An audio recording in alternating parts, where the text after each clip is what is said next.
Karnataka politics లో ఇప్పుడు అతిపెద్ద సంచలనం. సిద్ధరామయ్య గారు ముఖ్యమంత్రి పదవికి రాజీనామా చేయడంతో కాంగ్రెస్ పార్టీ తన అత్యంత నమ్మకస్తుడైన, కష్టకాలంలో పార్టీకి అండగా నిలిచిన ట్రబుల్ షూటర్ డీకే శివకుమార్ కు పగ్గాలు అప్పగించింది. చాలా మంది ఆయన్ని ట్రబుల్ షూటర్ అని పిలుస్తారు. కానీ ఈరోజు ఆయన ఒక సంక్షోభ నిర్వాహకుడి స్థాయి నుండి రాష్ట్ర అత్యున్నత స్థాయి పదవిని అధిష్ఠించే స్థాయికి ఎదిగారు. డీకే శివకుమార్ ఎందుకు అంతటి శక్తివంతమైన నాయకుడో అర్థం చేసుకోవాలంటే ఆయన దశాబ్దాల నిబద్ధతను చూడాలి. 2002 మహారాష్ట్ర రాజకీయ సంక్షోభాన్ని ఒకసారి గుర్తు చేసుకోండి.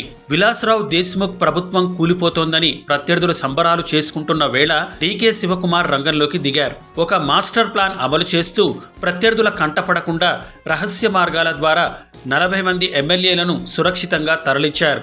తన సొంత రిసార్టునే ఒక దుర్భేద్యమైన కోటగా మార్చి ఎమ్మెల్యేలను బయటి వ్యక్తులతో కలవనీయకుండా చేస్తూ ఆ ప్రభుత్వాన్ని కాపాడటంలో ఆయన కీలక పాత్ర పోషించారు.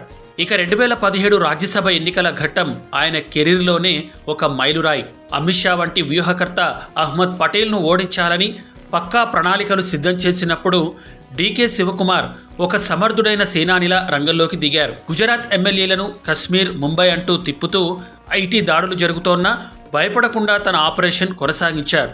తన ఫోన్లను స్విచ్ ఆఫ్ చేసి తన నమ్మకస్తుల ద్వారా ఎమ్మెల్యేల కదలికలను మానిటర్ చేశారు. అహ్మద్ పటేల్ గెలిచినప్పుడు సోనియా గాంధీ గారు స్వయంగా ఫోన్ చేసి మీరు లేకపోతే ఇది సాధ్యమయ్యేది కాదు అని చెప్పడం ఆయనకు 100 పదవులతో సమానం. ఎన్నోసార్లు బీజేపీ ఆయన్ని ప్రలోభపెట్టి కేసుల భయం చూపి పార్టీ మారమని కోరింది. కానీ డీకే అధికారం కంటే కాంగ్రెస్ పార్టీనే ముఖ్యమని భావించి జైలుకు వెళ్లడానికి సిద్ధపడ్డారు. ఆ నిబద్ధత చూసే సోనియా గాంధీ గారు స్వయంగా తిహార్ జైలుకు వెళ్లి ఆయన్ను పలకరించారు. ఇక 2023లో అధికారం దక్కినప్పుడు సిద్ధరామయ్య గారికి సీఎం పదవి దక్కినా డీకే ఎక్కడా అసహనానికి లోను కాలేదు. పార్టీ బలోపేతం కోసం తన నెట్వర్క్ను వాడుతూ కింది స్థాయి కార్యకర్త వరకు పార్టీని నడిపించారు. ఈ రోజు సిద్ధరామయ్య గారు రాజీనామా చేసి బయటకు వస్తుంటే డీకే శివకుమార్ ఆయనకు పాదాభివందన చేయడం ఆయన నిబద్ధతకు నిదర్శనం. క్షేత్రస్థాయి కార్యకర్త నుండి కర్ణాటక ముఖ్యమంత్రి వరకు ఆయన ప్రయాణం ఒక పాఠం. ఇప్పుడు ట్రబుల్ షూటర్ కర్ణాటకకు సారథి అయ్యారు. ఈ మార్పుపై మీ అభిప్రాయం ఏంటో కామెంట్ చేయండి. మరిన్ని లేటెస్ట్ అప్డేట్స్ కోసం ఇప్పుడే మా ఛానల్ని సబ్స్క్రైబ్ చేసుకోండి.